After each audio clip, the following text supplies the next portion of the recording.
아파트가 빵이라면 제가 밤을 새워서라도 만들겠습니다. 그러나 제가 다 얘는 알고 절대적인 공기가 예. 필요하기 때문에 예. 지금 와서 아파트 물량이 부족하다고 아무리 정부에 대해서 말씀을 하셔도 정부는 아니 그래서 장관님 지난번 19일 날 전세 대책에 대해서 발표를 했고 오늘 기획실장도 발표를 했는데 이게 사실은 국민들의 체감도는 굉장히 많이 떨어지는 것 같아요. 그 여론조사에서도 그렇고 어떻습니까? 이게 제가 보기에는 이게 전세의 문제는 3, 4인 가구가 거주할 수 있는 아파트 같은 그것이 매물이 부족해서 발생했는데 정부의 대책을 보면 일부 중형 아파트 공급이 일부 있긴 하지만 보통 1, 2인 가구의 중심이 있는 거 아닌가요?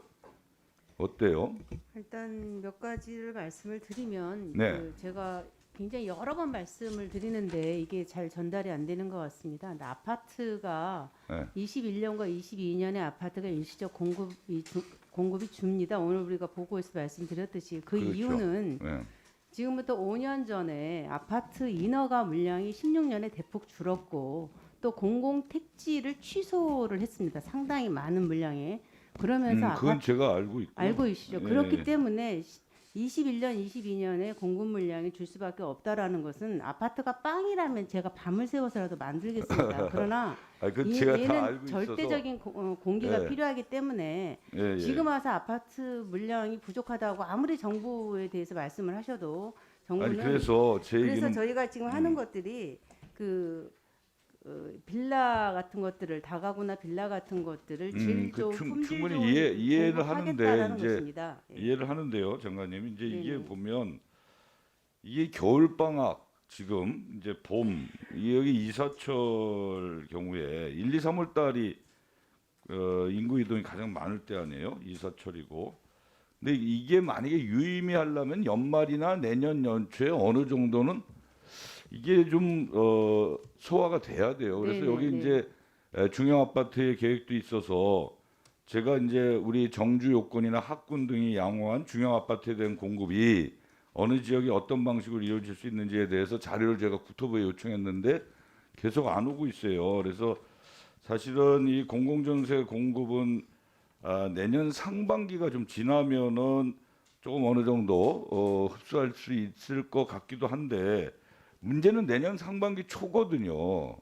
올 연말하고. 그래서 이 부분에 대해서 이제 집중적인 대책이 필요하고 아까 제가 부탁한 자료를 꼭 좀 주셨으면 좋겠어요. 네네네. 예, 저희가 그래서 12월 중으로 네, 12월 예. 중으로 이제 그 매입 임대 주택에 대해서 예. 사업자들과의 이제 간담회 같은 것들을 통해서 그러니까요. 결정을 해서 12월에 이제 매입 임대하고 네네. 이제 그 사업자도 있고 또 전월세에 주는 임대 사업자도 있고 그러잖아요. 네네, 그러니까 네. 그런 것도 한번 검토를 해주셔서 자료 좀 주시고요. 그래서 제가 누누이 말씀을 드린 주택은행제도 한번 해보세요. 연구 용역 한번 줘보세요. 네, 그래서 예. 이게 이 임대 사업자들이 이제 내년 6월부터 진행이 되는 거 아니에요? 그러니까 아파트에 대해서 못하게 되는데 그 물량을 확보해서 전월세 가격도 전월세도 어느 정도 물량을 맞춰주고 이 아파트가 뛸 때는 물량을 사들이고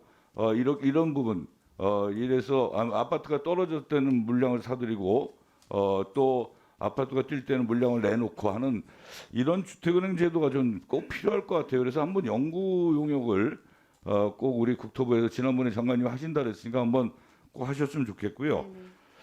그 다음에 이제 이런 상황에서 이런 전세의 대란이 있는 이런 상황에서 얼마 전에 발표한 거 보면 금융위에서 신용대출 총액이 1억 원을 초과한 차주가 1년 이내 규제지역 주택 구입 시 해당 신용대출을 회수하는 가계부채 관리 방안을 발표했단 말이에요. 네네. 이걸 어떻게 보세요? 1억 이상 되면은 초과분을 회수한다. 규제지역에서. 네네. 그러면 1가구 1주택, 무주택자가 주택을 구입하려고 하는 1가구 1주택에 대해서도 똑같이 적용한단 말이죠. 그러면 이게 신용대출을 하고 해서 부족한 부분을 메꿔서 집을 살려고 하는 청년들이 굉장히 많은데 이거를 막아버리면 이게 되겠어요? 지금 그 의원님께서도 아마 언론을 통해서 보셔서 아시겠지만 지금 급격한 신용대출 증가 때문에 가계부채 리스크가 굉장히 심화되어 가는 과정입니다. 잘 아시겠지만 우리나라가 GDP 대비 가계부채 비율이 97.9%여서 세계 1위입니다. 그래서 지금 금리 인상이 조금만 이루어질 경우에 모든 가계에 상당한 지금 그 위기가 될 수 있는 정도로 지금 부채가 늘어나 있는 상황이기 때문에 정부로서는 거시경제 차원에서 하지 않을 수 없는 조치입니다. 근데 우리가 이제 그것도 저 충분히 이해를 하는데 이게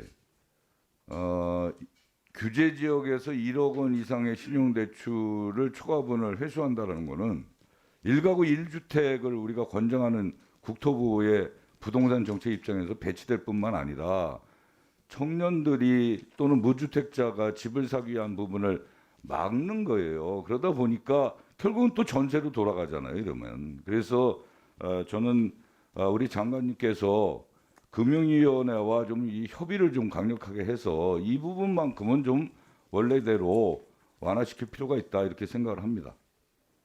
저도 얘기를 할 테니. 저는 그 의원님 말씀에 걱정하시는 취지는 이해하지만 네. 지금의 이 그 가계부채 특히 신용대출의 급격한 증가가 가지고 오는 위험에 대해서 간과할 수 없는 정도의 상태다 이렇게 기본적으로 생각하고 있습니다. 하여튼 좀 강력하게 좀 얘기 좀 해주시고 그다음에 이제 많은 의원님들이 가덕도 신공항에 대해서 말씀하셨는데 저는 딱 한 가지만 여쭤볼게요. 지난번에 부대 의견을 달아서 우리가 했는데 이 김해 신공항 부적정 발표가 나면 가덕도 신공항 적정성 검토 예산을 반영하기로 이렇게 했는데 지금 어떻게 진행돼요? 일단 저희는 그 검증이 그 결과 보고서를 검토하고 있는 중입니다. 근데 하여튼 이 예산 반영을 해야 될 거 아니에요. 이거 부대 의견도 이렇게 달아놨는데. 그건 예결위에서 결정해 주시면 정부는 거기에 따르는 겁니다. 네, 정부 측에서도 국회의 의견에 대해서 듣고 있는 상황입니다. 네.